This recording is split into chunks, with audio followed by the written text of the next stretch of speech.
जीवन में आने वाली अनेक चुनौतियों का आध्यात्मिक ज्ञान और शक्तियों से कैसे सामना करें, सुखी जीवन कैसे बिताएं, इन तथ्यों को जो समर्पित ये सुंदर कॉन्फ्रेंस है, उससे जुड़े सभी भाई बहनों का बहुत बहुत दिल से स्वागत और आने वाले त्योहारों के लिए सबको शुभकामनाएं।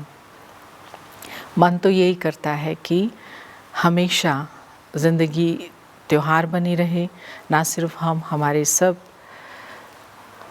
सहयोगी, हमारे सब संबंधी खुश रहें, लेकिन समाज की जो अभी स्थिति है उसको देख करके ये तो लगता है कभी ना पूरे होने वाला सपना है।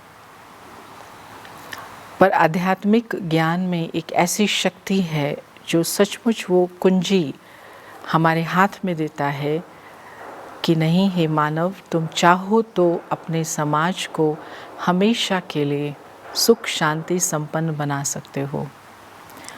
तो वो कुंजी, वो यंत्र, वो मंत्र है मेडिटेशन। राजयोग मेडिटेशन की कला और समझ वो आधारित है हमें अपने आप का मालिक बनाने पर, अपने मन का मालिक बनाने पर। क्योंकि जो कुछ भी हमें दुखी करने के लिए आता है, बाहर से आता है, उसका हम रिस्पॉन्ड कैसे करते हैं, किस भाव में हम अपने जीवन को रखते हैं, उत्तेजित होते हैं या नहीं होते हैं, वो सब हमारे हाथ में है। ये खुशी की बात है कि पिछले कुछ वर्षों से साधारण घर गृहस्थ में रहने वाले लोग भी, इवन विद्यार्थी, स्पोर्ट्स पीपल, सबको मेडिटेशन में रुचि हो रही है।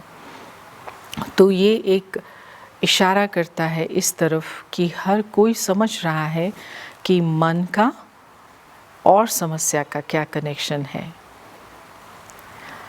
क्योंकि वास्तव में मानसिक तनाव और व्यवहार में जो भावावेश, इस प्रकार की त्रुटि आ जाती, संबंधों में हम एक दूसरे को समझ नहीं पाते हैं, उसके कारण एक के बाद एक लड़ी लगती जाती है। और संबंधों में शांति न होने के कारण फिर जो हमारी क्षमता है, कैपेसिटी है, एक दूसरे के साथ काम करने की इच्छा है, वो वहीं की वहीं धरी रह जाती है। तो आज दुनिया में लोग इस देश को देख रहे हैं, हमें देख रहे हैं, भारत को देख रहे हैं। वो भारत को बहुत समाज सेवी राष्ट्र मानते हैं, फिलैंथ्रोपिस्ट मानते हैं, दान करने वाला देश मानते हैं।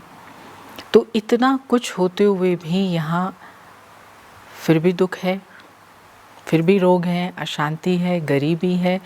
इस बात को सोच के उनको हैरानी होती है कि भगवान में श्रद्धा रखने वाले, भक्ति भाव रखने वाले, मंदिर बनाने वाले, अपना जीवन सब कुछ ईश्वर को दान करने वाले ऐसे लोगों के देश में फिर भी समाज की क्या हालत है। तो निस्वार्थ समाज सेवा और मेडिटेशन, अर्थात मन का ऐसा परिवर्तन, मन की ऐसी ऊंचाई को छूना जिससे मुझे महसूस हो जाए कि मेरा जीवन दूसरों के लिए है। तो राजयोग ज्ञान की सबसे पहली जो समझ है हम सबको मिलती है कि मैं एक आत्मा हूँ, शक्ति हूँ, कॉन्शियस एंटिटी हूँ इस शरीर में आई हूँ तो शरीर से चली भी जाऊँगी, लेकिन मैं आई किस लिए हूँ, क्यों मुझे ये 5 तत्वों से बना हुआ शरीर मिला है। तो मैं आत्मा, शक्ति, शांति, सुख, स्नेह, पवित्रता से भरपूर हूँ। ये मेरा ओरिजिनल स्वभाव है। जितनी भी 700-800 करोड़ आत्माएं हैं, सब ऐसी हैं ओरिजिनली। तो शरीर में है ये देने के लिए, लेकिन आज ये हम भूल चुके हैं, ये हम जानते ही नहीं हैं। इसलिए हम शरीर का जो उपयोग है लेने के लिए, उपभोग करने के लिए। सब पांचों कर्मेंद्रियों से यही भावना रहती है, कुछ अच्छा देख लें, कुछ अच्छा कानों से मिल जाए, तारीफ मिल जाए, कोई अच्छी बात सुनने को, ऐसा सोच करके सारा दिन हम लेने की भावना में ही रमे रहते हैं। तो ऐसे में समाज सेवा का नंबर कब आएगा? तो संगठन का महत्व शांत मन कर सकता है, क्योंकि सिर्फ शांति में हम ये देखते हैं कि कुछ भी तो, जब मैं इस दुनिया में आई, जब मैं आई, मुझे कुछ भी तो करना नहीं पड़ा, सब कुछ था। और ये सब कुछ किसने बनाया? जो मेरे से पहले के लोग थे। अब मैं आई हूँ तो मुझे क्या करना है? तो अकेले में हम ना ही रह सकते, ना ही विश्व आगे बढ़ सकता। तो संगठन में रहकर, परिवार का संगठन हो, चाहे कोई एक लक्ष्य को लेकर के हम सहयोगी बन जाएं कि हमें इस कार्य को समाज के लिए करना है, संगठन का महत्व हमेशा सबसे ऊंचा ही रहेगा। लेकिन संगठन में ही तेरे और मेरे की बात आती है, कौन बड़ा कौन छोटा, किसको सम्मान ज़्यादा मिला, किसको कम मिला, मैं सामने आया या नहीं आया, मुझे रिकॉग्निशन मिली, कम मिली, ज़्यादा मिली। तो इस कारण से अच्छा लक्ष्य होते हुए भी, समझ होते हुए भी, उमंग उत्साह होते हुए भी संगठन के मेंबर्स अलग अलग हो जाते हैं। तो जैसे कि पांचों उंगलियां बराबर नहीं होती, इसी प्रकार से कहीं पर भी एक जैसी सोच वाले, एक जैसे स्वभाव संस्कार वाले लोग नहीं हैं। तो यहाँ पर मेडिटेशन काम करता है कि अगर हम हमेशा किसी के व्यवहार के कारण, किसी की कोई सोच के कारण, छोटी मोटी बातें जो हमें किसी की पसंद नहीं आती, उनके अवगुणों को देखने के कारण अलग होते रहेंगे, ब्रेकअप करते रहेंगे, पोलराइजेशन करते रहेंगे, कोई नॉर्थ पोल में पहुंच गया, कोई साउथ पोल में पहुंच गया, बस हम अब एक दूसरे को देखना नहीं चाहते, तुमको जो करना है सो करो, तो कैसे समाज सेवा संभव होगी? क्योंकि अकेले में आप क्या कर पाओगे? आपके पास कितने साधन होंगे? कोई एक व्यक्ति एक काम अच्छा कर सकता है और बाकी 10 काम जो आज समाज को चाहिए वो दूसरे लोग कर सकते हैं। तो राजयोग का अभ्यास, सबसे पहला ये तरीका कि उसी के अभ्यास से ही, मेरे होने से ही किसी भी परिवार में, वर्किंग प्लेस में, संगठन में शांति बनी रहती है, क्योंकि ये समझ रहती है मैं कौन, और ये समझ रहती है कि मुझे हर एक के अंदर उसकी विशेषताओं को देख करके चलना है, क्योंकि कोई भी ऐसी आत्मा नहीं है जिसके अंदर कोई विशेषता ना हो।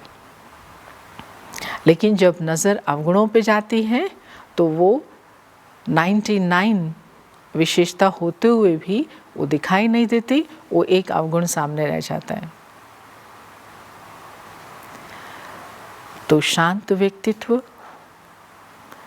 कंटेंटेड पर्सनालिटी किसी भी प्रकार के मिशन में बहुत बड़ी आज ज़रूरत है, जिससे कि उस मिशन के अंदर जो रिसोर्सेज लगते हैं, समय लगता है, मानव की जो शक्ति लगती है, वो सफल हो पाए, वो लोगों को उससे फ़ायदा हो पाए, उनका जीवन उससे सुधर पाए।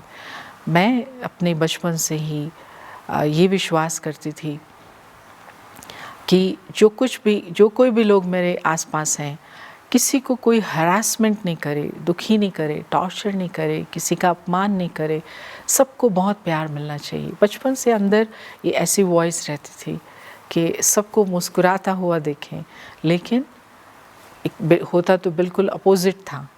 तो इस कारण से हमेशा छोटी उम्र से ऐसी टीम बना के मैं रखती थी, कभी 10 कभी 20। स्कूल में गए तो भी अपनी स्टूडेंट्स की टीम बना के, कॉलेज में गए तो वहाँ भी टीम बना के, बस ऐसा कुछ करना है समाज के लिए, देश के लिए, कि हमारे राष्ट्र में कोई किसी को दुखी ना करे, किसी का अपमान नहीं करे, किसी से कुछ छीने नहीं, अनजस्टिफाइड जो ऐसा बिहेवियर होता है वो ना हो। लेकिन शुरू करते थे कोई काम, ठीक, फिर बीच बीच में फिर सब अलग हो जाते थे। तो अंदर में लगता था कि ये कब पूरा होगा सपना। तो जैसे थकान जमा होती जा रही थी, क्यों नहीं हो रहा है, क्यों नहीं हम अपने समाज को इतना सुंदर बना पा रहे हैं। तो उसी समय ब्रह्मा कुमारीज़ के हेडक्वार्टर माउंट आबू में हमारे माता पिता मेडिटेशन का अभ्यास करते थे, तो उन्होंने निमंत्रण दिया कि आपकी आगे की स्टडी के लिए जो आप अप्लाई करने वाले हैं, आपके पास अभी समय है, 1 सप्ताह आप माउंट आबू में जाइए और थोड़ा रिलैक्स होकर के वहाँ समय अपना बिताइए, जिससे कि आप आगे अच्छा करो। ठीक है, मान लिया, पहुँच गए। तो बैंड ऑफ माइंड तो यही था, समाज सेवा। तो इसलिए जब यहाँ पर आए माउंट आबू में हेडक्वार्टर में आकर के देखा कि सैकड़ों भाई बहनें एकदम शांति से, हज़ारों का खाना बन रहा है, सफाइयाँ हो रही हैं, मॉर्निंग असेंबलीज़ होती हैं, लेक्चर, पर्सनल मीटिंग्स होती हैं, कॉन्फ्रेंसेस हो रही हैं, लेकिन किसी भी प्रकार से कहीं पर भी कोई कन्फ्लिक्ट दिखाई नहीं दे रहा, कहीं पर कोई फंड रेजिंग की बात नहीं चल रही, कहीं पर कोई लिस्ट बनाने के लिए नहीं बैठा है कि अच्छा किसने क्या दिया, क्या करना है। तो ऐसा नहीं है कि बिना फंड के संस्था में कॉन्फ्रेंस हो सकती है, ऐसा नहीं है कि बिना रिसोर्सेज के भोजन बनाया जा सकता है सबको खिलाने के लिए 3 बार, और भी क्या क्या नहीं खिलाया जाता। चाहिए, सब कुछ चाहिए, लेकिन जब मन में फीलिंग ऑफ ब्रदरहुड है कि जो भी हमारे सामने हैं, हमारे साथ हैं, हमारे पास लोग आ रहे हैं, वो सब परमात्मा की संतान हैं, हम सब आत्माएं हैं, एक बाप के बच्चे हैं, तो वो सारा कार्य सचमुच में सेवा का रूप ले लेता है। क्योंकि उसके बिना तो आप एक just ordinary 1 of thousands organization को मैनेज कर रहे हैं। ऐसी समाज सेवा की ऑर्गेनाइजेशंस तो बहुत हैं, लेकिन जिसका फाउंडेशन यूनिवर्सल ब्रदरहुड हो, समानता हो, एक बाप के बच्चे होने के नाते सर्व के प्रति एक जैसा प्यार हो, सम्मान हो, सदा देने की भावना हो, वही वातावरण निस्वार्थ रूप से दूसरों को सुख, शांति और शक्ति देने का कार्य, जिसको हम सेवा कहते हैं, वो कर सकता है। तो जब वो मैंने देखा तो तब जाके मुझे ठक्का लगा, अरे हम तो समझते थे कि हमें गवर्नमेंट से बहुत पैसा मिलेगा और अच्छे एजुकेटेड लोग और हमारे से जुड़ेंगे, तब जा कर के हम अपनी गलियों में सफाई करवा पाएंगे या फिर गरीबों को हम राशन दिला पाएंगे। हम तो सारा समय फंड्स की और गवर्नमेंट की हेल्प की बस ये इंतज़ार करते रहते थे। अब जब ये दृश्य देखा तो यहाँ तो सब भाई बहनें अपनी दिल से, खुशी से तन भी लगा रहे, मन भी लगा रहे, धन भी लगा रहे। तो समझ आया कि ये जो स्पिरिचुअल कनेक्शन है, हम सब दुनिया में इतने लोग हैं, ऑर्फन्स हैं क्या? एक दूसरे के साथ हमारा क्या संबंध है? पॉलिटिकली हम अपने को इंडियन, रशियन, अमेरिकन समझ के बैठे हुए हैं। जाति पाति के आधार पर हमारी 100 डिविजन्स बनी हुई हैं। भाषा के आधार पर पता नहीं किस प्रकार से हर एक अपने को सुपीरियर समझता है। तो इस हिसाब से तो सब बटा हुआ है, लेकिन जोड़ने का क्या आधार है? जोड़ने का तो एक ही आधार है ना कि हम सब एक बाप के बच्चे हैं। तो जब तक उस कॉन्शियसनेस में हम नहीं रहते तो हमें कभी भी लॉन्ग टर्म पर या हमेशा के लिए दूसरों की सेवा में अपना जीवन लगाने का उमंग कहाँ से आएगा, शक्ति कहाँ से आएगी? इम्पॉसिबल है। तो उसने इन दृश्यों ने जीवन बदल दिया। जीवन बदल दिया माना ये नहीं कि लक्ष्य बदल गया, लक्ष्य वही रहा कि समाज को मुझे अपने इस जीवन को उसकी सेवा में सफल करना है। लेकिन वो तरीका क्या है कि जब मैं अपने को उस परमात्मा की संतान समझती हूँ तो मैं सबके अवगुणों को भी नहीं देखूंगी, क्योंकि भगवान के बच्चे हैं तो भगवान के बच्चों में विशेषता होगी, और जो भी डिफेक्ट्स हैं वो पर्सनल कमियां हैं सबकी, जिसको वो दूर करेंगे। मेरी शुभ भावना उनके प्रति रहेगी, ज़रूर बदलेंगे। तो ये सब मेडिटेशन कहलाता है। फिर राजयोग की जो शैली है, जीवन शैली है, उसमें सिर्फ ये नहीं कि हम अपने माइंड में अच्छा सोचें, लेकिन हमारी दिनचर्या भी बहुत संयमित हो, उसके अंदर से व्यर्थ निकला हुआ हो। व्यर्थ की कैटेगरी में टू मच पास्ट का सोचना, टू मच फ्यूचर का सोचना, और टू मच पब्लिक ओपिनियन के ऊपर बेस्ड रहना। इसमें मैं टू मच क्यों ऐड कर रही हूँ? क्योंकि हमें पास्ट की गलतियों से शिक्षा लेनी पड़ती है, फ्यूचर्स के प्लान बनाने पड़ते हैं, लेकिन सारा समय उन गलतियों की वजह से डर के अगर हम अभी कोई इनिशिएटिव नहीं लेते, स्टेप नहीं लेते, क्योंकि समय तो रोज़ नई नई समस्याएं कुक करके हमारे सामने थाली में सजा के रख देता है, रोज़ कुछ नया प्रॉब्लम, और हम डर के बैठे रहेंगे तो कैसे डिसीजन लेंगे? और फ्यूचर के लिए ये सोचते रहेंगे अगर हमने ऐसा किया तो पता नहीं लोग क्या समझेंगे, पब्लिक ओपिनियन टू मच, वो भी हमारे पैरों में बेड़ी बांध देती है। तो मेडिटेशन सारे दिन के अंदर में 30-35 हज़ार संकल्प जो भी आप करते हो, उनमें से कितने संकल्प सचमुच आपको आगे के लिए कर्म करने में शक्ति दे रहे हैं? कितने ऐसे संकल्प थे जिन्होंने आपको जीवन बदलने की प्रेरणा दी? तो समाज सेवा ऐसे शक्ति के आधार पर, ऐसी समझ के आधार पर ही की जा सकती है। हमारे सामने बहुत एग्जाम्पल हैं।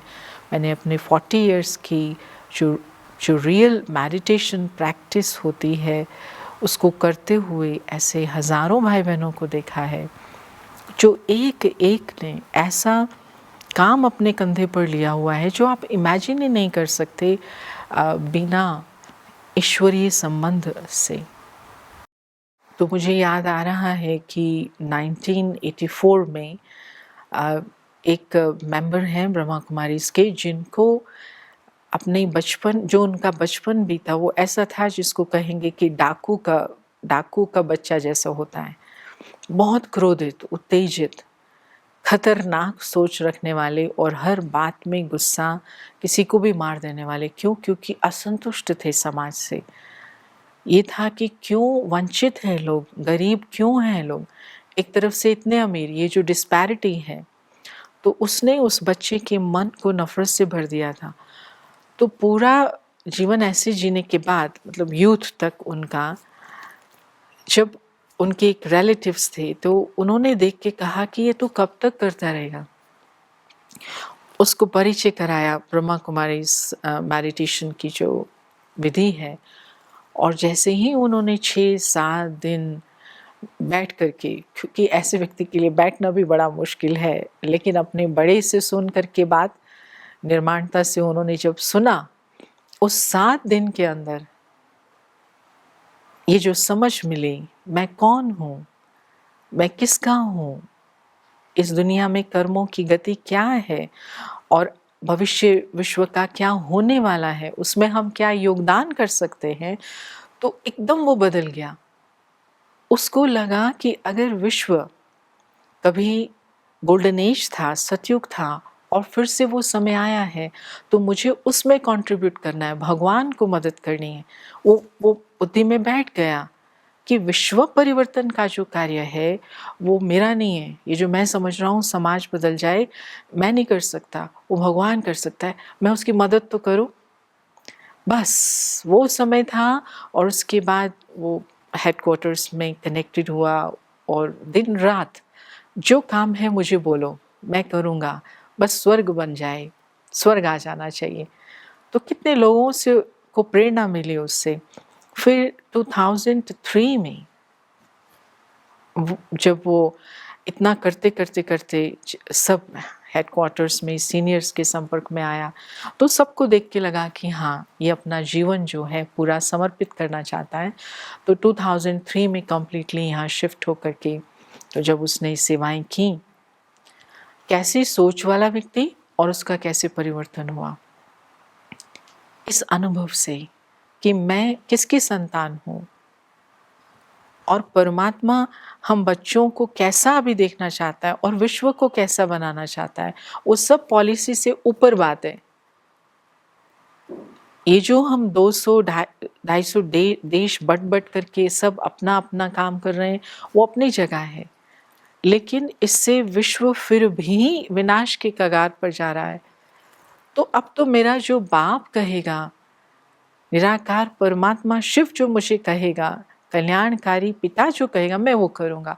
तो जब ये उसके मन में बस गया, तो उन्हीं दिनों में धीरे धीरे माउंट आबू का जो सूखापन है वो देख करके एसडीएम और मिनिस्टर्स को भी होता था कि इसको अच्छा प्लेस बनाया जाए, तो उन्होंने हरित क्रांति अभियान चलाया, और फिर ब्रह्मा कुमारी को भी रिक्वेस्ट किया, आप क्या कर सकते हो माउंट आबू में। तो उसने सुना, उसने कहा कि ये जो स्थान है विश्व में योग के लिए, शांति के लिए प्रसिद्ध हो जाए, और परमात्मा का जो कार्य है वो लोगों को उससे फ़ायदा हो। ठीक है, मैं 500 पेड़ उगाऊंगा। एक अकेले ने कहा, मैं 500 पेड़ लगाने के लिए तैयार हूँ। उसको देख के, उसके उमंग को देख के 10 और जुड़ गए, ठीक है हम भी लगाएंगे। तो करते करते 1600 1700 पेड़ एक ही आवाज़ से उसने ये मिशन अपने हाथ में ले लिया। फिर उसके इस उमंग को देख कर के गवर्नमेंट ने फिर ऑफ़र किया कि ये ज़मीन भी है, कांटों से भरी हुई है, उपजाऊ नहीं है, यहाँ भी तुम कोशिश करो कुछ हरियाली करने की। तो हालांकि वो ये सोच सकता था कि मुझे क्या मिलेगा इससे, क्योंकि सेवा करने में सबसे पहले अगर हम ये सोचें, समाज को देने से पहले सोचें मुझे क्या मिलेगा, तो सेवा तो नाम गया।